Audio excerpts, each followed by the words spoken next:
आज की हमारी प्रेरणादायक कहानी है ऐसे अद्भुत व्यक्तित्व वाले हॉलीवुड कॉमेडियन, राइटर, एक्टर के बारे में जिनका संघर्षों में बीता था बचपन, फिर भी चेहरे पर कभी नहीं दिखाई दिया भाव। बने हॉलीवुड के ग्रेट कॉमेडियन और एक्टर। इनकी जीवन की कहानी का सबसे चर्चित मोड़ तब आया जब 1985 में अपने उम्र के 23वें पड़ाव पर वह हॉलीवुड में काम ढूंढने का संघर्ष कर रहे थे। तब उन्होंने 10 साल बाद खुद के नाम हॉलीवुड में खुद को एक सफल अभिनेता बताते हुए $10 मिलियन का चेक लिखा था, जो आने वाले 10 साल बाद सच भी साबित हुआ। हम बात कर रहे हैं हॉलीवुड के famous actor comedian Jim Carrey के बारे में, जिनका जन्म 17 जनवरी 1962 में न्यू मार्केट, कनाडा में हुआ था। 4 भाई बहनों में ये सबसे छोटे थे। पिता संगीतकार और अकाउंटेंट थे। घर के हालात बहुत अच्छे नहीं थे। पिता जैसे तैसे घर का खर्च चला रहे थे। तब सबसे बेफिक्र ये बच्चा सबको हंसाने का काम किया करता था। स्कूल में जब टीचर इन्हें परफॉर्म करने का मौका देते तो यह तरह तरह के अभिनय कर सबको हंसाता था। स्कूल में सभी इनके अभिनय की प्रशंसा करने लगे थे। जब 10 साल के हुए तो इन्होंने कैरल ब्रूनेट शो की अभिनेत्री को अपना रिज्यूमे पोस्ट कर बताया था कि वह एक बेहतरीन अभिनेता है। शो के जवाब आने के बाद वह बेहद खुश हुए क्योंकि उनका उसमें सिलेक्शन हो गया था और कुछ समय बाद उनका परिवार दूसरे शहर में शिफ्ट हो गया। हालांकि परिवार अभी भी आर्थिक तंगी से जूझ रहा था। परिवार की मदद के लिए अपने भाई के साथ फैक्ट्री में 8 घंटे चौकीदारी का काम करने लगे, जिस फैक्ट्री में इनके पिता काम किया करते थे। अपने 16वें जन्मदिन के बाद इन्होंने स्कूल छोड़ दिया और एक कॉमेडियन के रूप में परफॉर्म करने लगे। साथ ही फैक्ट्री का काम भी करते रहे। कुछ समय बाद आर्थिक तंगी के कारण परिवार बेघर हो गया और सभी को एक वैन में रहना पड़ा।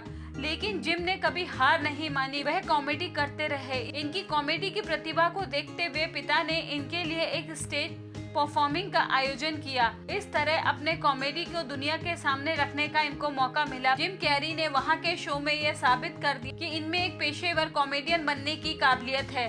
लेकिन घर के हालात खराब होने के कारण परिवार इनकी उम्मीदों के अनुसार साथ नहीं दे पा रहा था। फिर धीरे धीरे आर्थिक हालात सुधरने लगे और परिवार नए घर में शिफ्ट हुआ। जिम कैरी के प्रशंसक भी बढ़ रहे थे। फ्री शो से अब यह पेड शो में बदल गए थे। 1981 में ये टोरंटो क्लब के मुख्य स्टार बन गए थे। इसी दौरान ये सैटरडे नाइट लाइव में कास्ट मेंबर के लिए ऑडिशन देने चले गए, लेकिन उन्हें शो में रिजेक्ट कर दिया गया था। इससे ये निराश नहीं हुए और फिर से प्रयास किया। 1982 में इनका सिलेक्शन टीवी पे आने वाले show an evening at the improv में हो गया। इसके 1 साल बाद ही यह बड़े शो द टुनाइट शो में आ गए। उसके बाद इन्होंने कभी भी पीछे मुड़कर नहीं देखा। 1984 में इन्होंने द डक फैक्ट्री में काम किया और सन 1990 से 1994 तक ये इन लिविंग कलर के सदस्य रहे। 1994 में इन्होंने S Ventura, pet detective, the mask और डम एंड डबलर जैसी बेहतरीन फिल्मों में मुख्य किरदार निभाया। द मास्क के लिए इन्हें अपना पहला गोल्डन ग्लोब अवार्ड मिला था। 1996 में इन्होंने सैटरडे नाइट लाइव शो को होस्ट किया। यह वही शो था जिसके लिए उन्हें रिजेक्ट कर दिया गया था।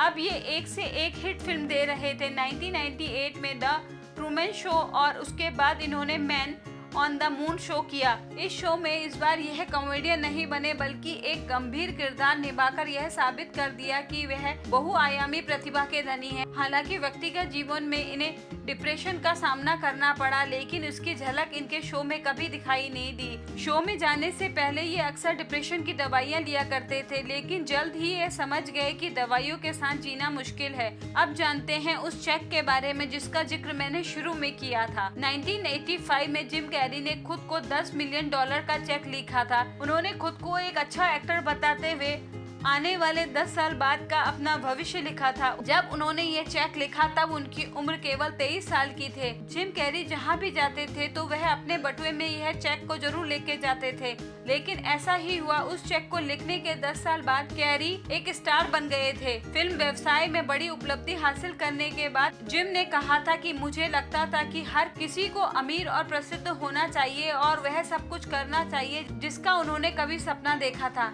यह प्रेरणादायक कहानी हमें यह बताती है कि कोई भी व्यक्ति अपने अथक प्रयास और कठिन परिश्रम से वह सब कुछ पा सकता है जिसकी उसने कभी कल्पना की थी, लेकिन सफलता जितनी बड़ी होती है उसके पीछे के संघर्ष भी उतना ही कठिन होता है।